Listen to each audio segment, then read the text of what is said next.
Karibuni. Tunafurahi leo kutembelewa na wageni, mama askofu na baba askofu katika shule yetu ya msingi Mkoka, shule yenye watoto wenye mahitaji maalum. Shule yetu ni shule ambayo inapokea watoto wenye mahitaji tofauti tofauti. Hapa tunaoona mbele yetu ndio watoto wetu ambao ndio wateja wetu. Watoto hawa tuna kundi la watoto walemavu wa akili. Tuna kundi la watoto wenye ulemavu wa ngozi. Tuna kundi la watoto wenye ulemavu wa viungo. Tuna kundi la watoto wenye ulemavu wa masikio ambao wanajulikana kama viziwi. Katika shule hii ni shule inayomilikiwa na serikali na inaongozwa na serikali. Shule yetu ya msingi Mkoka tuna idadi ya walimu 7. Lakini ndani ya walimu hao, ndani ya idadi hiyo kuna walimu wawili ni walimu wa kujitolea ambao pia na wenyewe ni walemavu. Ni walemavu wa masikio. Ndani ya shule yetu ya msingi tuna madarasa kuanzia darasa la chekechea, darasa la kwanza mpaka darasa la 7. Katika shule yetu ya msingi Mkoka tunashukuru Mwenyezi Mungu, tulikuwa tuna changamoto kipindi cha nyuma. Changamoto zilizokuwepo ndani ya shule ya msingi Mkoka, tulikuwa tuna uhaba wa maji. Lakini tunashukuru serikali kwa kuweza kutuletea maji ndani ya shule yetu. Tunashukuru pia serikali kwa kuweza kutujengea uzio. Uzio huu tunaoona ni uzio uliojengwa na serikali kwa sababu kipindi cha nyuma tulikuwa tuna changamoto kwa watoto walikuwa wanatoroka, na vile vile kuko na historia ambayo tuko na imani ndani ya nchi yetu ya Afrika kwamba kuna watoto wanayetafutwa, hasa walemavu. Walemavu wenyewe ni walemavu wa ngozi, walikuwa wanawindwa. Sasa tumejaribu kuomba sana serikali, imetujengea uzio. Tumepata uzio, tunashukuru. Pia kwa watoto wetu wanalengwa na changamoto, mfano wana mahitaji kama mahitaji ya chakula. Japo serikali inatoa chakula, tunashukuru na kuipongeza serikali. Chakula kinatosheleza vizuri sana. Ila wana mahitaji kama mavazi, wanahitaji vitu kama hivyo. Maana watoto hao tunawaona wametoka katika mazingira tofauti. Kuna watoto waliotoka mazingira ya umaskini. Kuna watoto waliotoka mazingira ambao wazazi wamewaisolate. Wakishafikisha ndani ya vituo tu hapa, hawarudi tena kuja kuwatazama watoto. Hivyo kama walimu pamoja na serikali tunalazimika kuwalea watoto na kuwahudumia huduma ndogo kama mavazi, pedi. Ni mahitaji ambayo wanayataka watoto ili aweze kuwasaidia wao kupata elimu. Katika elimu pia wana changamoto, hawana madaftari watoto hao tunawaona, hawana kalamu za kuandikia. Hivyo wanapata ugumu katika kujifunza kwao.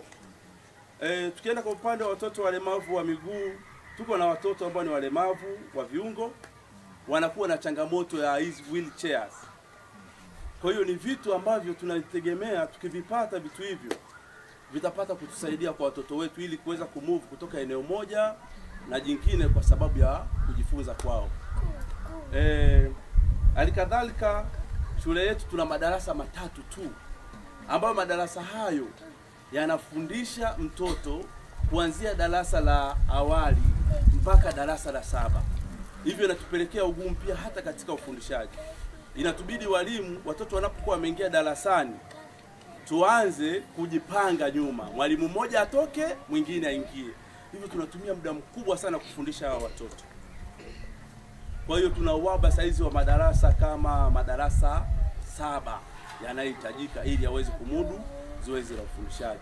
Ila ndani ya watoto, tukizungumzia watoto walemavu wa masikio, kuna chumba maalum ambacho kinahitaji kwa ajili ya watoto kuweza kuwapima na kufahamu watoto hao wanasikia katika degree hipi. Tunapokuwa tunawapima watoto, tunawapatia kifaa kimoja kinaitwa Shime Sikio au Hearing Aid. Hearing Aid inasaidia watoto hawa, hawawezi wakaperceive sound as normal, lakini inawasaidia wao wanapokuwa wana move, kama kuna kitu cha hatari kama magari, wanyama wakali, wanapata tahadhari, kuna information wanazozipata watoto hawa walemavu wa masikio. Tuna waba wa chumba hicho. Japo vifaa tunashukuru serikali imetuletea vifaa vipi, lakini chumba hatuna. Na kile chumba hauwezi kupima kwenye chumba ambacho ni cha kawaida, kwa sababu huwa haitakiwi sauti zipate kuingia ndani ya chumba hicho, inatakiwa kiwe kina sauti yake yenyewe mle ndani. Na la pili, tukiwazungumzia walemavu wetu wa ngozi, huwa kunakuwa na mafuta yao special ambayo yanawasaidia wao kuweza kujikinga na miale ya mwanga, sun radiation. Sasa watoto wetu walemavu wa ngozi wanaharibika kwa sababu ya kukosekana kwa rosheni. Kingine, huwa wanahitaji miwani ambayo inaweza kuwasaidia wao kuweza kukabiliana na miale ya mwanga wa jua. Watoto hao wanakuwa na matatizo ya macho, walemavu, ndio kawaida walemavu wa ngozi ambao tunawaita albino. Halikadhalika pia wanakuwa na uhaba wa kofia ambazo zinaweza zika protect skin zao ili zisipate kuharibika. Watoto wetu walemavu tunawashukuru, kuna watoto wenye madhehebu tofauti lakini wanalelewa kiroho. Kuna wachungaji wanafika hapa wanahubiria watoto, kuna madhehebu tofauti na Waislamu wanafika hapa wanahubiria watoto. Lengo ni kuwajenga kiroho na kielimu pia. Nadhani nitapenda baadaye pia tutapata kuzungumza na watoto wetu, tuelewe changamoto zao, tuelewe changamoto zinazotukabili katika mazingira yetu na kuyaona pia. Kwa hiyo nimejaribu kuelezea kwa kifupi, alafu tupate kuendelea na zoezi la wageni wetu kuweza kutufikia hapa. Mama yetu, Mama Askofu, tunakushukuru sana kwa kuweza kutukimbilia. Tunakushukuru sana kwa kuweza kuliona hili. Hili ni jema. Huu ndio ucha Mungu. Na hii ndio sehemu ya kumtumikia Mungu. Maana hata Bwana Yesu alishatupatia kabisa katika maandiko. Alikuwa anawapenda watoto. Alipenda watoto. Kwa hiyo light, kama mnapokuwa mnakimbilia watoto hawa, ni sehemu ya ibada. Tunashukuru Mama Mchungaji, Mama Askofu. Tunaomba tukupongeze kwa hilo. Usichoke kwa hilo, tukimbilie kila tunapokuwa tuna uhitaji na wewe, na uweze kulipokea hili kama sehemu ya changamoto kwetu, na uweze kuangalia hata changamoto zinazowakabili watoto hawa ili waweze kukua kiimani na kielimu. Asante sana Mama Askofu. Karibu sana. Karibu upate kuzungumza na watoto wetu. Shukrani sana. Asante sana.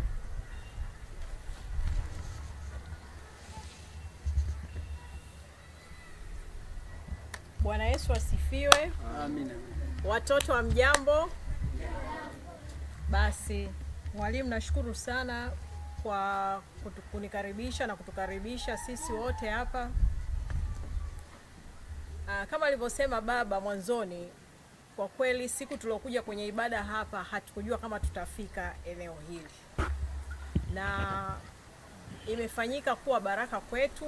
Na baada ya ile ibada nikasema moyoni kwamba hapa lazima nitarudi tena.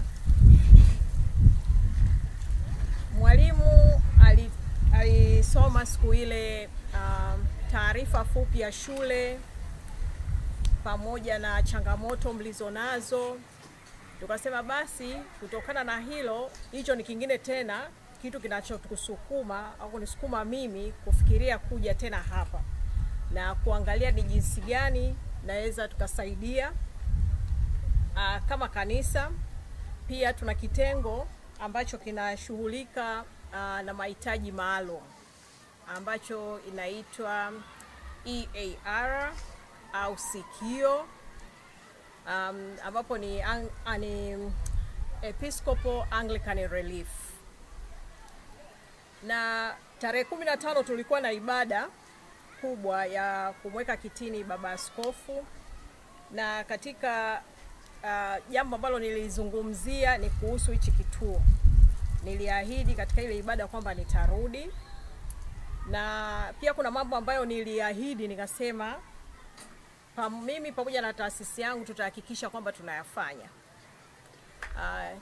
Cha kwanza ni wheelchair. Nisema tutajitahidi tutoe wheelchair 3 kwa ajili ya wanafunzi wenye ulemavu wa viungo, kwa especially kutembea. Pia nilisema nitatoa kiti kwa ajili ya kusaidia hao walemavu wa kutembea, cha kuwasaidia kwenda chooni au pia kuoga. Huwa kuna kiti maalum. Hivyo ni vitu ambavyo siku ile tulivisikia katika risala. Tunasema tutakuja ili tutembelee leo shule vizuri, tukae na nyinyi wanafunzi na walimu, kwa sababu siku ile hatukupata nafasi ya kutembelea shule. Basi tuone kitu gani tena zaidi ambacho tunaweza tukasaidia. Kwa hiyo ndio maana leo tuko hapa.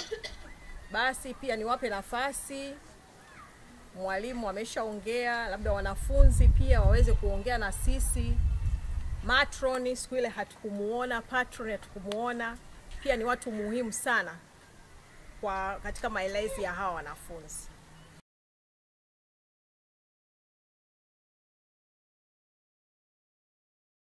Naomba pia baba askofu ana machache pia anaweza kaongea baada ya hapa. Baba askofu.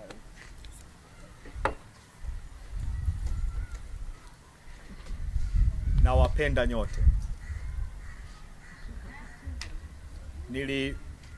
Nilifurahi sana tulipokuwa na ibada hapa, kama mama askofu alivyosema. Ibada yetu ilikuwa ni takatifu zaidi kwa sababu tulifanya ibada pamoja nanyi. Nyimbo mlizoimba, risala tuliyosikia kutoka kwa walimu, kama mama askofu alivyosema, imetusukuma kurudi tena mahali hapa. Lakini naomba niseme machache. Mimi kufika kwangu hapa ni jambo ambalo ni jambo la kipekee zaidi kwa sababu zifuatazo. Kwanza, mimi nilisoma miongoni mwa watoto wenye ulemavu. Shule ya msingi niliyosoma iliitwa Uhuru Mchanganyiko, Dar es Salaam, na nilikaa katika darasa kuanzia darasa la 3 mpaka la 7 nikiwa katikati ya watoto wenye ulemavu, nikiwasaidia waweze kusoma vema na kufanya mitihani yao, na wengine leo hii ni walimu. Kwa hiyo kuwepo pamoja nanyi inanikumbusha nilipokuwa mtoto kama ninyi, nikisaidia watoto wenzangu waweze kufanikiwa katika maisha. Hilo ni la kwanza. Lakini la pili, baba yangu ambaye alikuwa ni kasisi Philip Kuta, yeye alikuwa ni muasisi wa elimu maalum hapa Tanzania.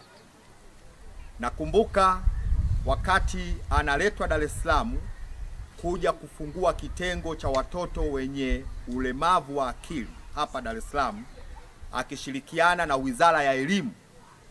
Nilikuwa darasa la 2 wakati huo.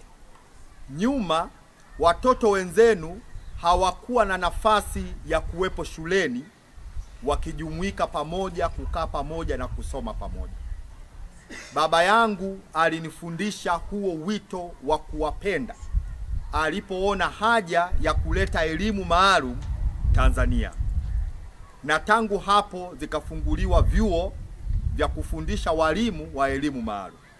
Kwa hiyo ninyi ninapowaona ni zao la upendo na hekima ya baba yangu aliyoileta katika nchi hii. Jambo la tatu la kipekee la kuja mahali hapa ni kwamba moja ya walimu wa kwanza waliopelekwa kusomea elimu maalum, ambaye pia alikuwa ni kakaangu, ndiye aliyeanzisha na kuwa muasisi wa shule hii. Naomba jina kamili.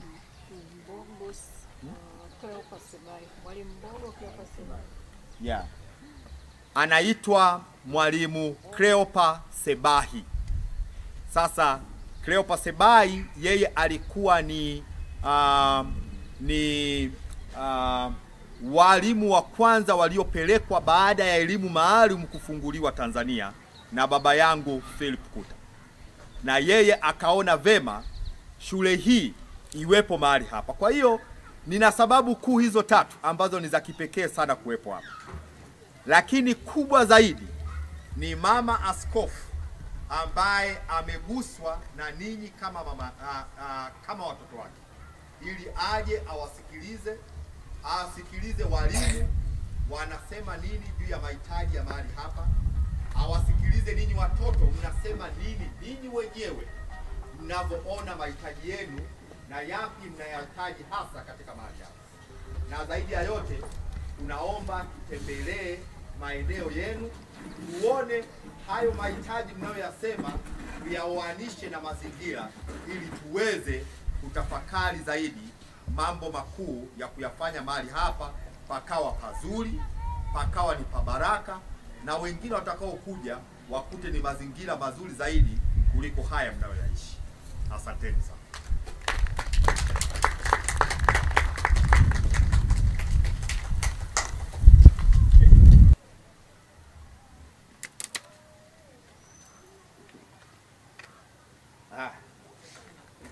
Karibuni.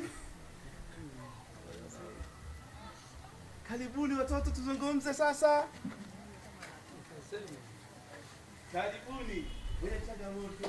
Mungu tunataka kuongea na wageni. Nani tuwakaribisha? Karibuni.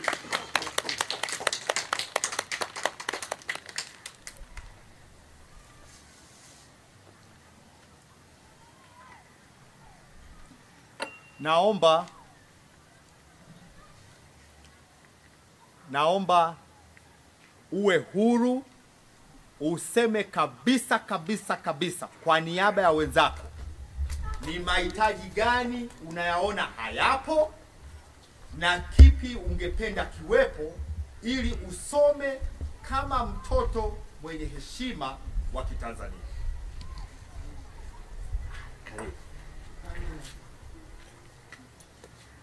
Karibuni wageni.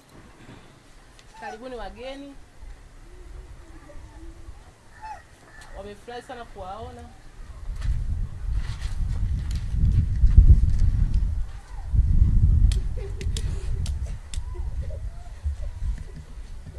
Wanasema kwamba wana vyumba vichache vya madarasa ambapo wanafunzi ni wengi. Sasa unaweza kukuta madarasa matatu, madarasa mawili wanachanganyikana kwa pamoja kusoma kwa pamoja. Wana vyumba vitatu na hapo waona darasa la awali mpaka la 7.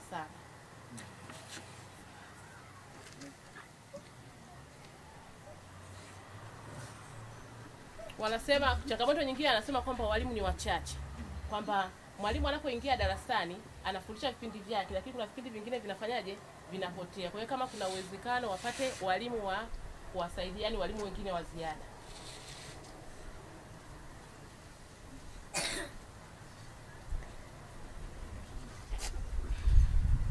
Anasema kitu kingine, kwa mfano bweni la wavulana hili lina sehemu za kuogea, lakini kule kwa wasichana hakuna sehemu ya kuogea. Kwa hiyo kama hata mtoto mlemavu anatakiwa atoke kule aje huko, vyoo na sehemu ya kulala ni zipo mbalimbali. Kwa hiyo wanapenda sana wangepata bweni ambalo lingepata vyoo kwa ndani.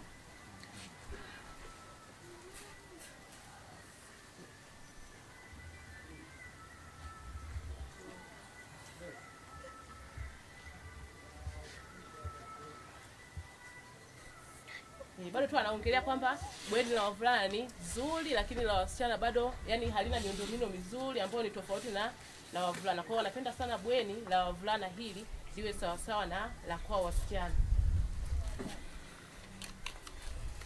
Anasema walimu wanafundisha vizuri, kwa hiyo wanawashukuru.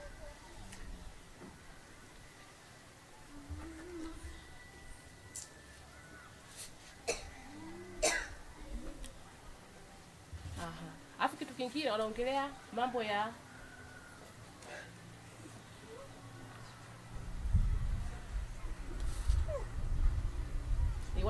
ya chakula, kwamba wanashukuru watoto wanakula vizuri na wanashiba.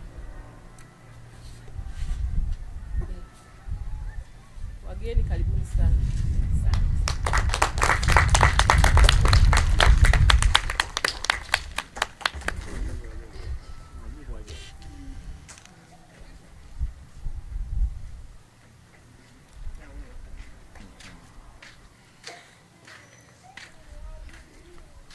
Unaweza kusimama taa hapa.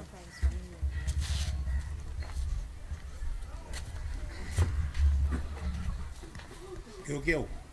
Mwambie geukia huko. Yes.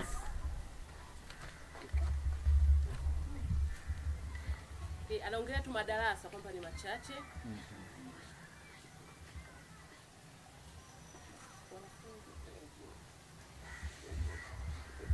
Vitu, yani vitu vya kuchezea mpira, vile vya kuchezea hamna.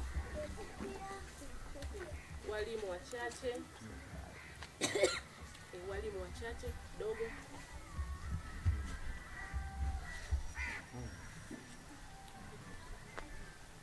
Anasema daftari. Yani hapa anaongelea kwamba yani watoto wengi waliopo hapa wazazi wao na hajioni. Kwa hiyo unaweza kukuta anatoka nyumbani amepewa labda daftari 4 5. Zikishaisha zile anategemea apewe. Sasa hapa zamani tulikuwa tunapewa hela ambazo zilikuwa zinatosheleza, lakini sasa hivi hela imepungua. Kwa hiyo vile vifaa ambavyo tulikuwa tunavipata sasa hizi havipo. Kwa hiyo inawaia vigumu, wakati mwingine anajikuta hawasome. Kwa hiyo anasema madaftari hamna, yani vile vifaa vya ujifunzaji hamna.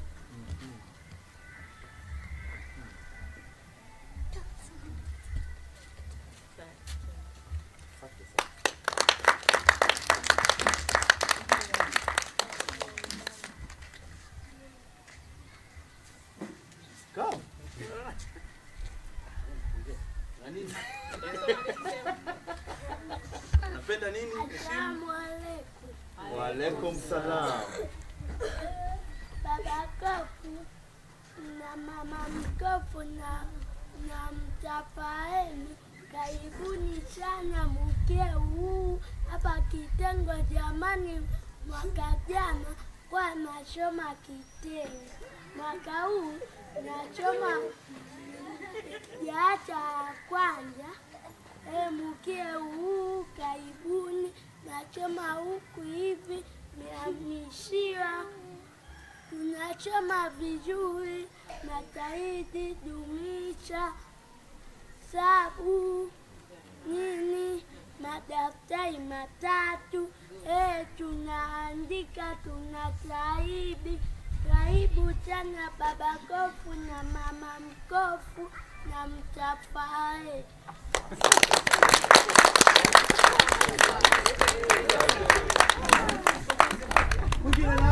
Karibu aseme leo tuna wageni wote tufurahi. Watoto wanapokuja hapa kwa mara ya kwanza, unapogundua kwamba ni mlemavu wa akili, analetwa anasoma kwenye darasa lile la watu wenye ulemavu wa akili. Lakini sisi tunapowaelekeza, wanapozidi kupanda, tunapoona kwamba huyu mtoto anakuwa anaelekea vizuri, wanampeleka shule ya kawaida. Na ndio maana nikasema mwanzo alikuwa anasoma kitengo, lakini kwa sasa hivi anasoma baada ya kuona maendeleo yake.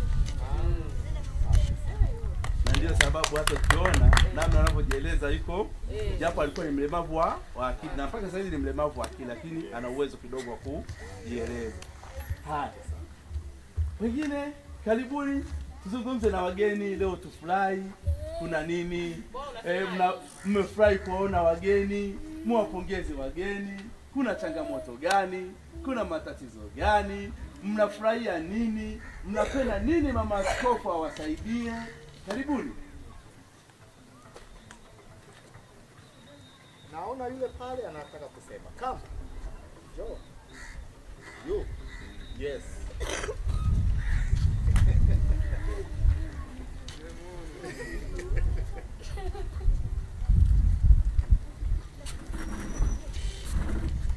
Alikuwa mwanakwaya siku ile.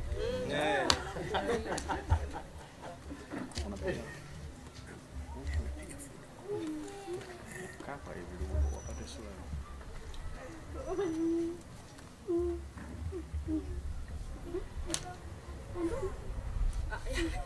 Yeye anasema anakumbuka tu kwamba siku ile alicheza vizuri. Ndio. Tulikuona. Waliona.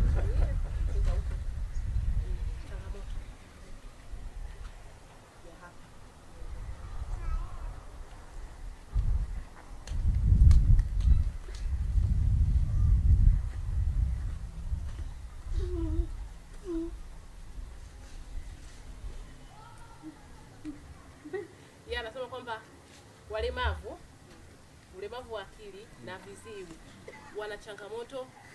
Sasa zitaje kwanza.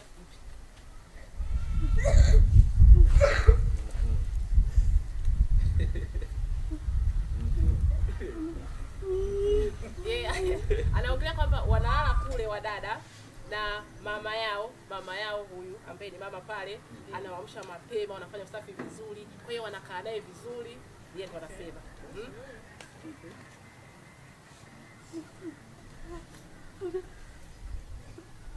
Kwa sababu wenyewe tu wao wanafurahi, wanacheza, basi tu wanamshukuru Mungu. Asante.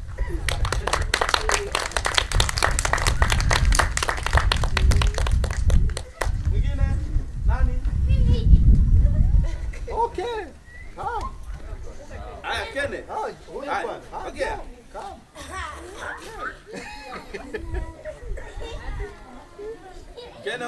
Kene ongea sasa, usitumie alama, ongea. Ongea kwa mdomo. Kene ongea.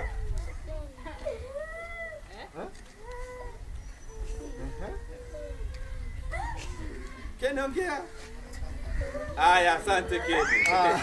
Kidogo. Kasema nini? Au kidogo changamoto kwenye upande wa Sawa. lakini anachokizungumzia zaidi hapo, japo ni kwa ishara tu na vitendo, pia alikuwa anazungumzia kama vile mavazi, sio nguo, anashika nguo. Nadhani ndio kusudio lake analokuwa analionyesha hapa. Maana yeye anaonyesha upande wa nguo, mavazi. Kwa hiyo inaweza kuwa anazungumzia upande wa mavazi kwa kile changamoto. Of course, kama tulivyoambia awali, watoto hao wanatoka kwenye mazingira pia ambayo ni magumu, mazingira duni. Kwa hiyo kuna watoto wengine hata baadhi za nguo hizi mnazoziona ni watu kama nyinyi ambao Mwenyezi Mungu amewaongoza kufika hapa, amekuja nazo, labda amewagawia, au mtu kajitolea tu anawapatia watoto wanapata kuvaa. Kitengo hichi sisi kinasaidiwa, tuna watu wakijitokeza tu kama hivyo nyinyi, japo kitengo hichi hatuna watu maalum ambao wanakuwa kama ni walezi ndani ya kituo hichi, ni sehemu ya msaada ndani ya kituo hichi. Ila ni mtu tu mmoja akiwa ameguswa basi ndio anafika. Tofauti na hivyo, wakati mwingine utani walimu wenyewe mishahara tunavyolipwa ni kidogo na serikali. Kwa hiyo ndio hivyo wakati mwingine tunakula na watoto wetu, tunagawana na watoto wetu. Maana inafika pala hata unapata kuwa mtoto anakufuata labda ofisini, hana daftari, madaftari wanakukosha, hawana kalamu za kukosha. Mahitaji yao kama kwa wadada, vitu kama pedi, wanafuata mwalimu na kitu hichi. Of course inabidi tuwasaidie ili lengo kufikisha tu watoto hawa katika kuitimiza ndoto zao na mahitaji yao. Asante sana. Mwingine? Huyu hapa. Nani? Bado. Wageni wanaoshukuru.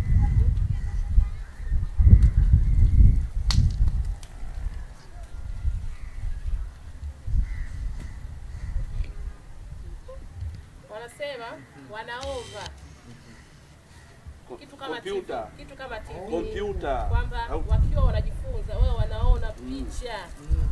Sasa ishakuwa ni ile projector. Ikasema kitu kama TV. Hiyo wanaangalia.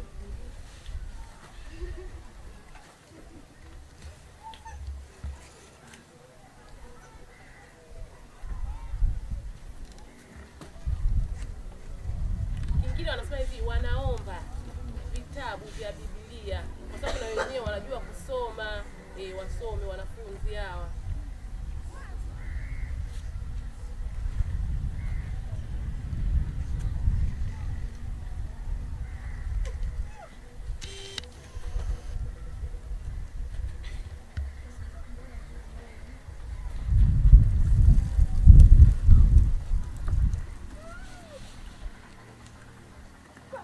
Wanaongea tena kwamba siku ya Jumapili wengi wao, anasema wengi wanalala.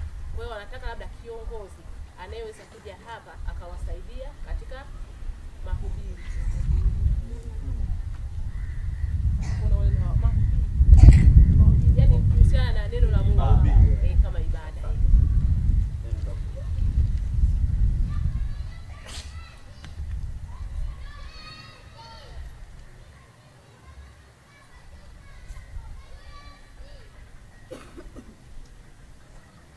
Anasema kwamba wanaingia darasani Jumapili, wanaingia darasani pale wanasali, lakini watoto ni mchanganyiko.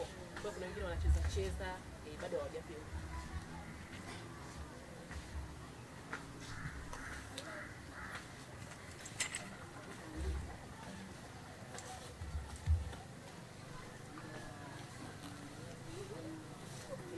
wanaongelea tu kwamba ni kujifunza mambo ya Biblia, wanapenda sana. Kwa hiyo yani wanahitaji kama vile vifaa ambavyo vinaweza vikawasaidia kwenye kujifunza siku hiyo ya Jumapili. Wanawakaribisha wageni sana siku nyingine.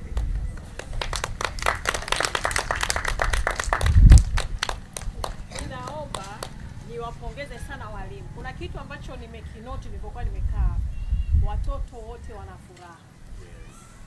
Najua pamoja na kwamba mna changamoto nyingi, lakini nikiangalia sura za watoto wote wana furaha. Yaani naomba niwapongeze sana walimu kwa hiyo. Mnafanya kazi kubwa sana. Najua sio kazi rahisi, ni kazi ya kujitolea zaidi. Naomba niwape pongezi sana na muendelee na moyo huo. Amina. Tunashukuru sana. Kwa kweli Mama Askofu, Mungu akubariki hata kwa kuliona hili na kulizungumzia hili. Kwa kweli katika hilo la kujitolea, sisi walimu kama Mungu hajakuonyesha kuweza kuwafundisha watoto hawa, kazi ya kuwafundisha watoto walemavu ni ngumu. Kazi ya kuwafundisha watoto walemavu si biashara, ni wito. Na wakati mwingine huwa tunakaa tunafarijiana tunapokutana na changamoto, tunasema wakati mwingine labda tunapozifanya hizi kazi ndio sehemu ya baraka. Maana Yesu alikuwa ni mwalimu. Yesu alikuwa ni mwalimu, aliwafundisha watu. Kwa hiyo tunaona labda hii ndio njia na sisi tiketi ya kuweza kutufikisha mbinguni. Ila kama mtu umekuja kufanya kazi hii ukaangalia maslahi, hauwezi kumaliza miezi miwili ukiwa ndani ya kituo cha kuwalea watoto hawa, utatoka. Utaondoka. Kwa hiyo wakati mwingine watu tunakaa tunawalea watoto hawa kama ndio watoto wetu, wadogo zetu, rafiki zetu, na ndio sababu Mama Askofu ukiwaona wana furaha na sisi. Ukija asubuhi siku moja Mungu akawa amekupa kibali, maana baadhi ya walimu tunatoka mbali, wakimwona mwalimu wanamkimbilia na kumrukia kama sio amekutana na kitu gani. Kwa hiyo yote ni sababu tu ya kuona kwamba kuna upendo. Japo kuna kitu kimoja Mama Askofu, tangu ulikuja wakati ule, hichi kitu naomba Mungu akakusimamie. Mungu akuongoze popote unapoenda. Kitu hichi tukikipata itakuwa ni sehemu ya njia nzuri ya kuweza kuwafundisha watoto hao. Hao watoto kama nilivyosema ni walemavu. Wanapenda kujifunza zaidi, hasa kwa upande wa viziwi, kwa kupitia kuona na si kusikia. Wao wanapoona kitu, alafu ndipo unamfafanulia kwamba hichi ni nini, anaweka katika mindset. Ila asipoona ukamwambia chungwa na alioni, bado hakuelewi. Unamwambia volcano, of course hawezi ukaitafuta volcano ukaishika mkononi au kuweka kwenye chombo kwa ajili ya kuja kumfundishia mtoto huyu. Lazima umuonyeshe katika milima, unaona hii ni kitu gani, hichi kinachowaka ni kitu gani, huu ni mlima wa aina gani, anapata kufahamu kwa haraka. Kwa hiyo hata njia tunazozifundisha sisi tunatumia nguvu nyingi. Tunajaribu kubuni na kuchora, lakini bado haitoshi. Japo watoto wao wanaona na ulemavu wao, lakini wanafaulu na mitihani wanaoifanya ni sawa sawa na mitihani ya mtoto mwenye akili zake timamu. Ni sawa sawa na mtoto asiyekuwa na ulemavu. Mtihani ni mmoja wa kitaifa. Watoto wao nao waona watu tunafaulisha. Kwa mfano mwaka jana tuna idadi ya watoto 6. Watoto 4 walifaulu, watoto 2 walifeli. Lakini katika kufeli waliweza kuendelea na ngazi ya chuo cha ufundi VETA. Kwa hiyo yote ni kwamba ni bidii, walimu wanaonyesha jitihada gani tunaweza kuwawezesha watoto hawa na kupata kitu katika sehemu ya ndani ya elimu. Na mfano wa pili tumeuona kwa mtoto ambaye ni mlemavu wa akili, lakini bado anaweza kujieleza na kukumbuka. Alishamuona Mama Askofu, alishamuona Baba Askofu, kafurahi na kuwakaribisha, karibuni. Na anaombea kwa Mungu, Mungu awabariki. Kwa hiyo yote ni juhudi kwamba pasipo mtoto kupata elimu hata hayo asingeweza kuyazungumza. Asanteni sana. Na imani kuna mengi.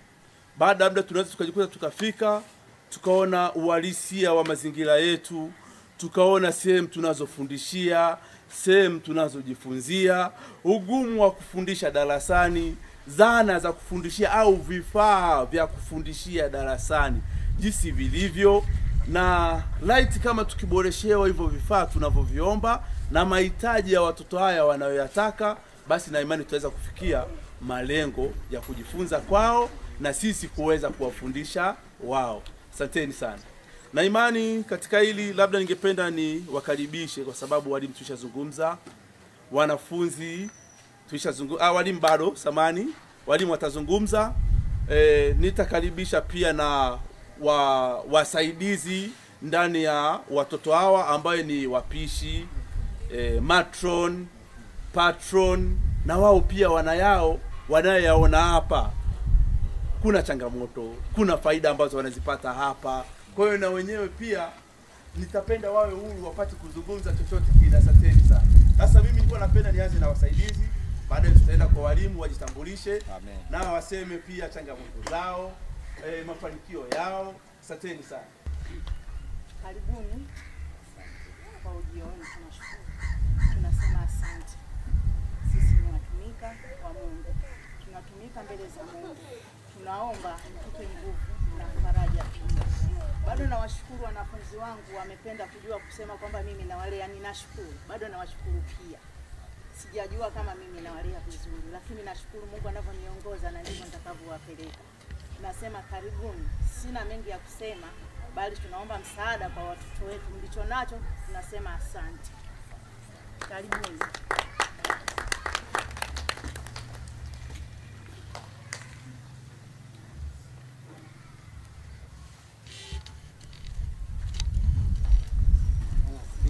Amen. Basi mimi kwa jina naitwa Julius Chatu, ndiye patron ninayelea watoto hawa hapa wa kiume nikiana na mama yangu. Mimi kwa kweli namshukuru Mungu kwa sababu toka nimeingia hapa kwenye upande wa chakula serikali inatuhudumia vizuri. Lakini kwa mimi changamoto yangu kwa hasa wavulana nilionao, kuna changamoto kidogo. Serikali huwa inatucheleweshea saa zingine kutokea kifurushi. Sasa unakuta hapa kuna Simba na Yanga, wanapokuwa wanaona matangazo kwenye taarifa za habari kwenye michezo, imefika kama leo Yanga inacheza na Azam, kifurushi hatuna.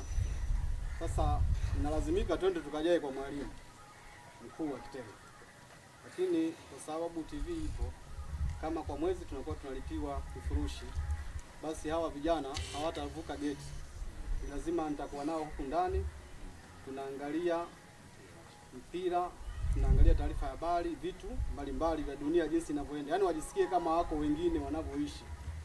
Kwa hiyo mimi uhitaji wangu ndio huo, kwamba kifurushi TV ipo, ila kifurushi umeme upo kutosha. Kifurushi. Mungu awabariki, akubariki mama. Barikiwe sana.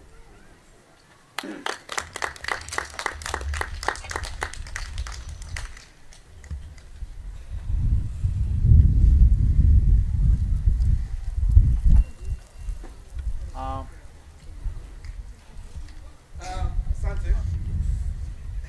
Nashukuru, nilikuwa naongea kidogo na walimu ambao pia wasikii, ni walemavu wa masikio, na vitu wananiuliza. Sasa nina imani saa hizi ni wakati sasa wa walimu kuweza pia tuwatambue, wazungumze. Asanteni sana. Marahaba. Kwa shule changamoto moja hapo na kukabili hapa. Upande wa wadada, blocks yao sio nzuri. Kwa mtoto sio nzuri. Maji watoto wanapata mbali. Kwa hiyo mfano usiku mtoto anataka kusaidia. Anatoka kule mpaka huko. Usiku ni mbali. Vile vyo bado ni changamoto kwa wadada. Anapata shida. Lakini vile changamoto nyingine mfano kama huyu binti. Yaani mimi ningependekeza mtusaidie. Mfano watu kama hapa. Wao na vyo vyao special. Maalum kwa ajili ya kwa wenyewe. Kuchanganya na watoto wengine wenye ulemavu wa akili. Na wenyewe wanakuwa na vyo vyao wenyewe. Kwa sababu namna wanavyojisaidia wanavyojisaidia tofauti. Na hao wakijisaidia kwenye vyo vyao, hao wanapata shida kwa sababu lazima watashika chini. ni chafu, lakini yeye hapo ameshika chini, anaenda anakula hivyo hivyo. Wanateseka, tunaombeni mtusaidie. Na Mwenyezi Mungu atawabariki. Asanteni.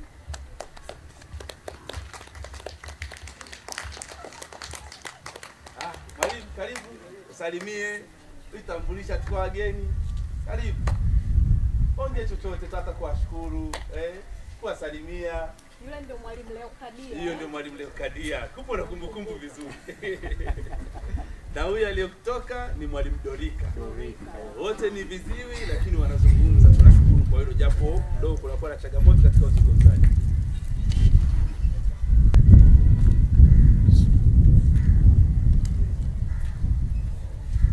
Ongea. Ongea. Ongea. Au si wanasikia? Ongea sauti watasikia. Sogea. Sisi tunashukuru kwa uwepo wenu. Lakini kuna changamoto. Kwa mfano, nakuta darasa moja wanafanya darasa la kwanza na tatu. Sasa bao wote wanafikia kwa ile changamoto kwa walimu. Anaona sana mafundisho kidogo, walimu mwingine aingie, unakuta mtihani karibia, mambo mengi kumaliza. Nao saidia na ujenzi uongezi.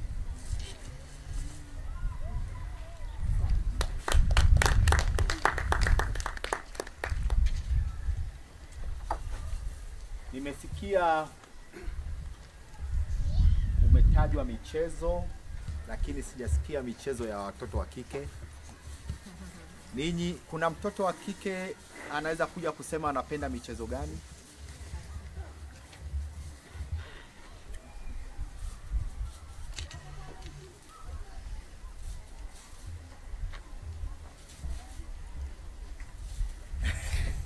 Nini hiyo?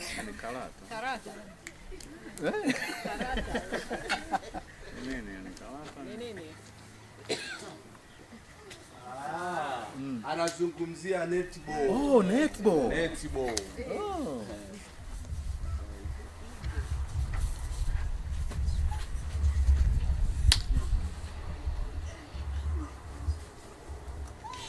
Wanapenda netball. We mpira, wakaka mpira, bado hamna. Wadada mpira hamna. Wanakaa tu kucheza sifuri. Mchezo ni mzuri. Wanapenda. Wanaomba mipira wacheze. Na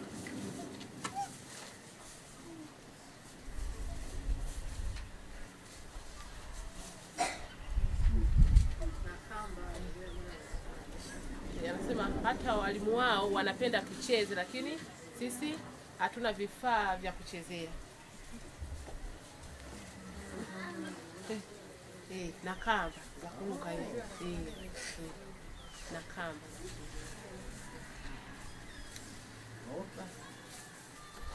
Nashukuru. kuna mwingine. Kuna huyo? Yes.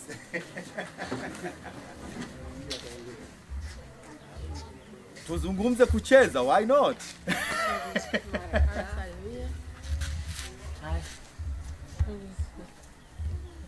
Game. Game. Computer game. Game yani kuna zile kama zile puzzle games zile za kuchezea. Na nini kuna vile vidude vya watoto vile vya kuchezea, vya kubadilia, something like that. Vitu vinavyohusiana na mambo michezo ya games. Kucheza ni vizuri. Mpira. Kucheza mpira wa kiume, chenga vizuri.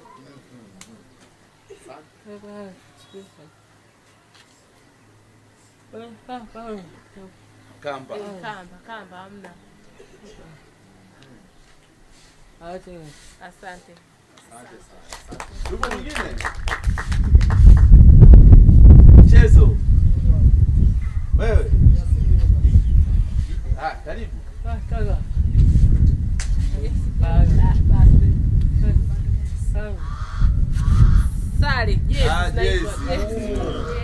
jezi. Sawa. Sawa.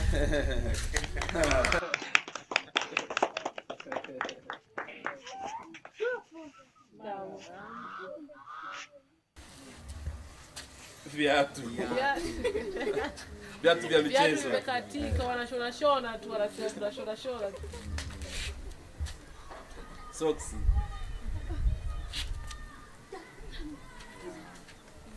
Viatu. Kwamba wanaomba na viatu, Mungu atawabariki.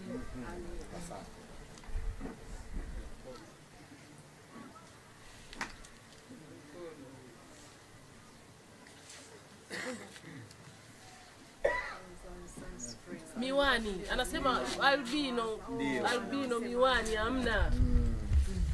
Wasaidie.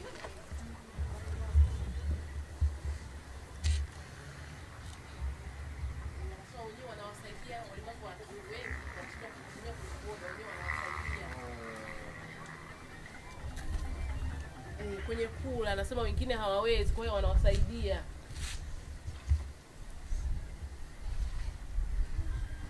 Wanawasaidia hata kule wanakolala kule, wanawasaidia kufagia, kufanya usafi, kuoga, kusoma darasani.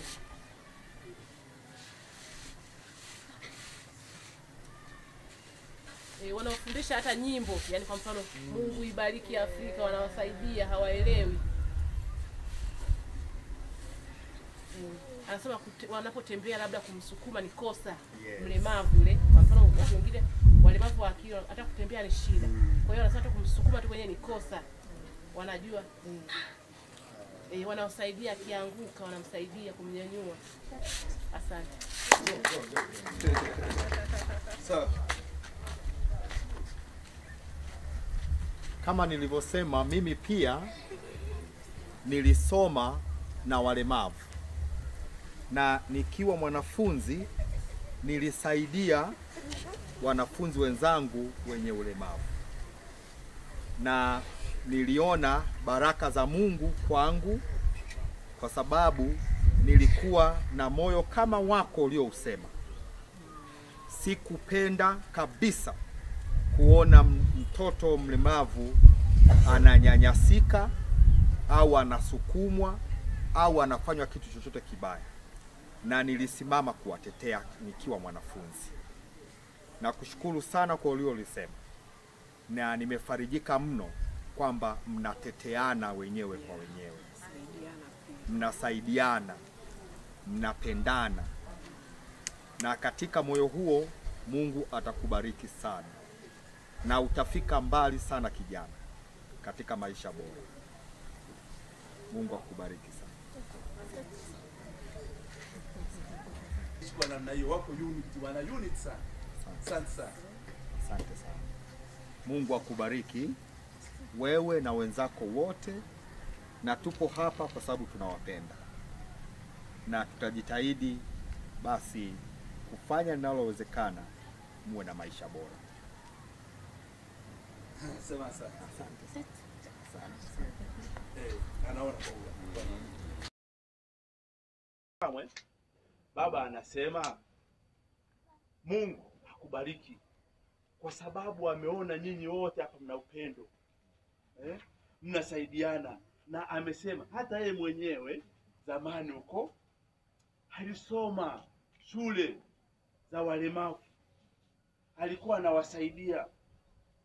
Sasa akiona na alivyosikia wewe mwenyewe ulipokuwa unasema hapa unawasaidia wenzako, amefarijika, amependa kwa sababu na yeye mwenyewe alisoma na walemavu na alikuwa ni kiongozi kuwasaidia wao. Aliwapenda, aliwafurahia, aliwasaidia kusoma zamani kwa sababu alisoma na watu walemavu wa macho.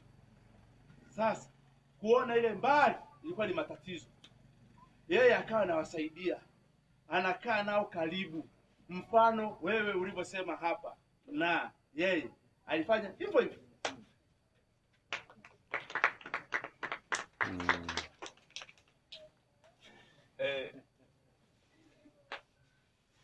mimi nipende kushukuru. Nina imani katika haya kuna vitu ambavyo tumevipata.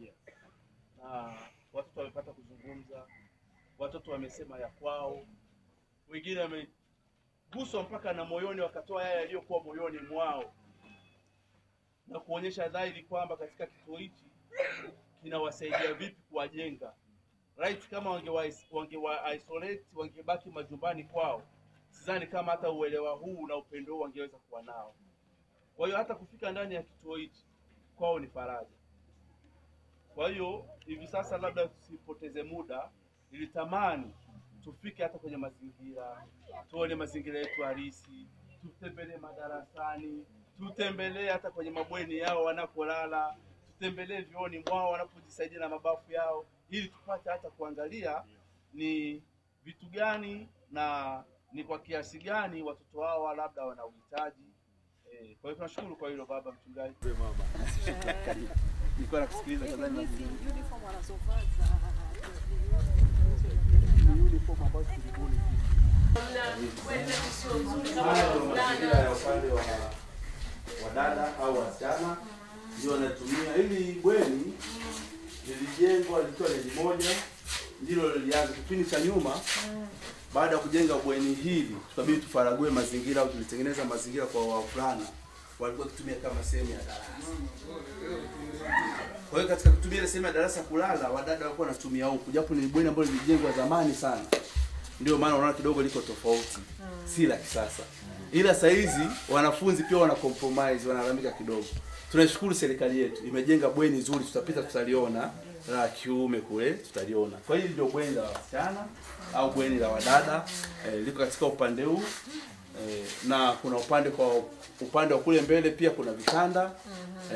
Sasa huwa na wenyewe wanalalamika wanahitaji bweni la kisasa lenye vyoo pamoja na bafu.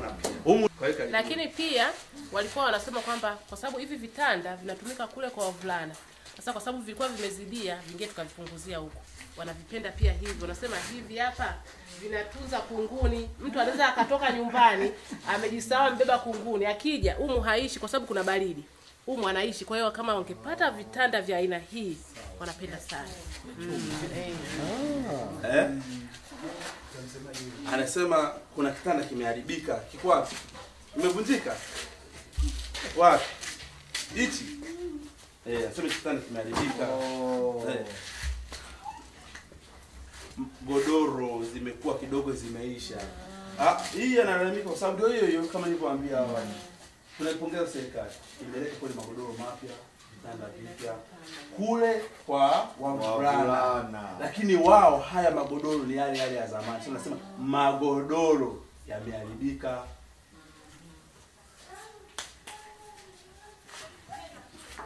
Kwa wadada hivi vitanda hivi vipya vya chuma bado hamna, bado. Niulize swali na munijibu kwa hakika, kwa uwazi. Mwambie. Anasema anauliza swali na ujibu kwa hakika au kweli. Unafikiri mmesaulika kuliko wavulana walivyopendelewa? Wewe unafikiri wamewasahau kwa sababu ni wasichana ya wakaka wamependelewa na nyinyi kwa sababu ni wadada? Wewe unafikiri wamewasahau? Anasema wametusahau. Asante kwa kusema ukweli. Mwambie. Zamani wametusahau. Mwambie asante kwa kusema ukweli. Anasema asante kwa kusema kweli. Asante. Asante. Karibu. Kulingana na usasa na maendeleo, bweni hili linaonekana halina vitu vya kutoshelevu, mfano bafu, vyoo pamoja na vitanda vipya. Ndio sababu wanafunzi wanalalamika. Na niwasemee, ndio, bali na sababu zetu zote kama viongozi, hawa ni watoto wetu, na hizo ndio feeling zao. Wadada wamesaulika. Watoto wa kike wamesahaulika, watoto wa kiume wamependelewa, na hilo ndio naolichukua. Vyovyote utakavyosema, watoto hao wa kike wamesahaulika, wa kiume wamependelewa. Sasa kazi ni kwetu sisi. Kuna vifaa ambavyo serikali inahitaji kununua, huwa inapeleka kama funguo na pesa za kwa mbali. Vifaa hivyo wanatumia pia kwa ajili ya kufundishia. Wanatumia kwa kufundishia, na kuna vifaa vingine ndio wanatumia kama michezo, japo si kuchelewa. Kwa hiyo tunavitumia baada ya michezo. Mbona sasa watoto walemavu wa akili na wangapi? Watoto walemavu wa akili wako nusu 40 na walemavu wa akili. Kwa kuna watoto ambao wanakuwa wanalala hapa na kuna watoto ambao wanarudi majumbani kwao ambao wako karibu. Japo wanalala hapa ni wengi zaidi kuliko wanaorudi majumbani kwao. Kwa hiyo ndio sasa kwa watoto wa AI. Kwa hiyo hao ambao wana ulemavu wa akili wote wanawekwa darasa moja. Darasa moja. Sasa katika hii darasa wanacholalamika na sisi walimu pia ambao tunaviomba, hivi ni vifaa ambavyo tunaweza kuchora, tunatengeneza kwa mikono, lakini kuna vifaa ambavyo ni model. Tukivipata kwa upande wa watoto walemavu wa akili wanafurahia. Mtoto wa ulemavu wa akili anapenda sana kujifunza kupitia music, anapenda kujifunza kupitia television, na yeye akiwa anatazama, ndio kwa maana wao wanafundishwa tu zile shughuli ndogo ndogo ambazo zitakazowasaidia wao katika mazingira yao, na sio wao kuweza kusoma na kufika labda the level of university, ila ni yeye ndio aweze kukabiliana na mazingira. Kwa hiyo kuna vitu ambavyo tunafundishwa kama vile usafi. Nashukuru, karibuni. Darasa hili mnaloliona ni darasa ambalo limebeba madarasa matatu ndani ya darasa moja. Hapa kuna darasa la 3, kuna darasa la 4 na kuna darasa la 5 ndani ya darasa moja. Ndio sababu tunasema kuna muda sasa inatulazimu tumsubiri mwalimu fulani atoke mimi niingie, atoke mimi niingie. Na kama mnavyoviona hivi vitu ni vitu ambavyo wanajifunza walemavu wa masikio, walemavu wa ngozi, walemavu wa viungo. Ni vitu ambavyo ni vya kawaida kabisa. Kwa hiyo watu wengine wao waelewe ile concept ya mlemavu, wakifikiri mlemavu ni mtu pia wa chini. Wanajifunza vitu kama watu wa kawaida wanavyojifunza. Kila somo ikiwa ni sayansi, English, geografia, chemistry, physics, whatever, Kiswahili na nini wanajifunza yote.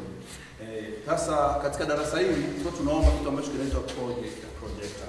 Why tulikuwa tunaomba kitu kinachoitwa projector?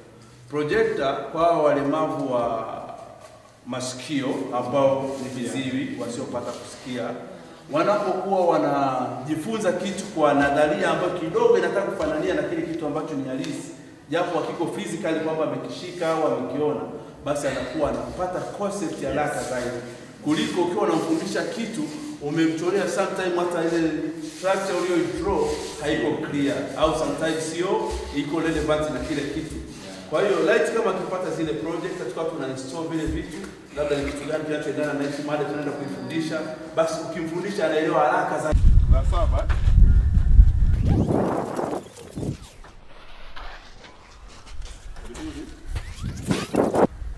kwa hiyo tunashukuru serikali kwa hilo, tunaipongeza serikali, imetujengea ukuta huu.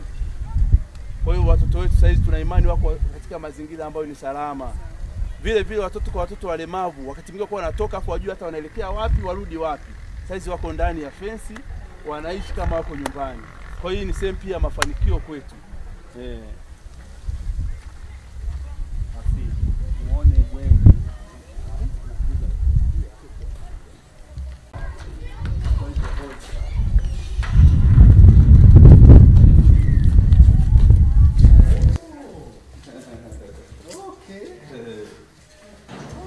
Karibuni. Hili ndio bweni la wavulana. Kama mnavyoona mazingira, watoto walikuwa wanalalamikia vitanda kama hivi, wanaadimaya na wao kupata vitanda kama hivi wa wavulana. Of course ni vizuri. Hata tukiviangalia kwa mtazamo vinaonekana vizuri, na hata tunapoweka godoro linakaa vizuri. Pia kana anasema magodoro yetu yamechoka, haya mapya. Haya of course serikali imenomba yote haya magodoro ni mapya. Yote ilileta vitanda vipya, magodoro mapya, kwa hata magodoro yana ujazo. Tukikumbuka ile anasema haya hapa yamechoka, yameharibika, haya mapya. Kwa hiyo kama unavyoona mazingira, bweni hili ni bweni kwa ajili ya wavulana.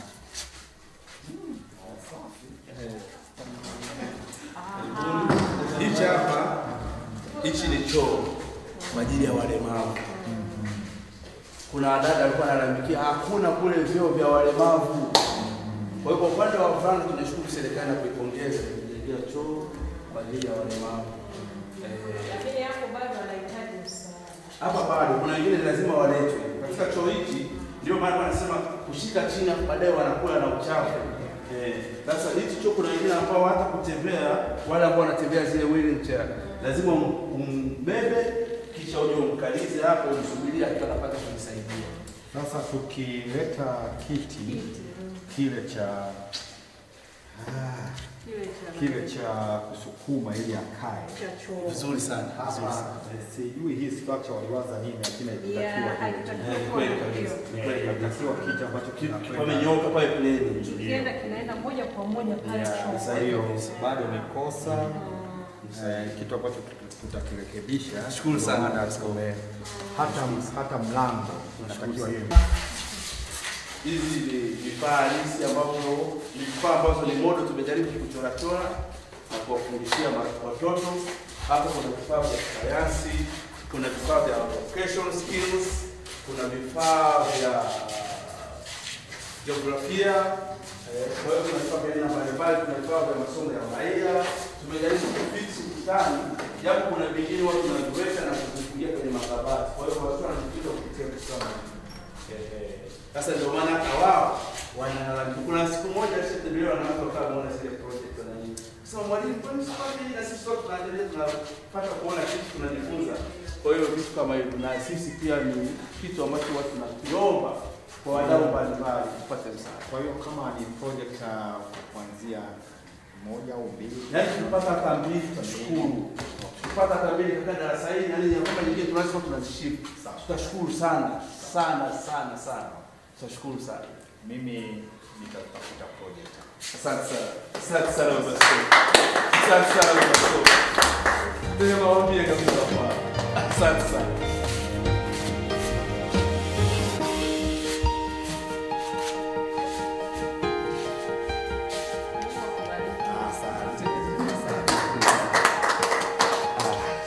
Baba Skofu, Mungu akubariki sana kwa hii. Mungu akuongezee sana na akapate kukufungulia kila hatua unayotembelea Baba Skofu. Umeomba mbili, nitatuma. Tunashukuru sana Baba Skofu. Tunashukuru sana Baba Skofu. Mungu akubariki sana. Hapo tukipata na laptop moja tutaweza kufix zote. Amina, asante sana Baba Skofu. Shukrani sana. Asante sana. Asante sana. Mama Skofu. Tunashukuru sana kwa kweli. Mungu apate kuwabariki kwa hili Mama Skofu. Amina.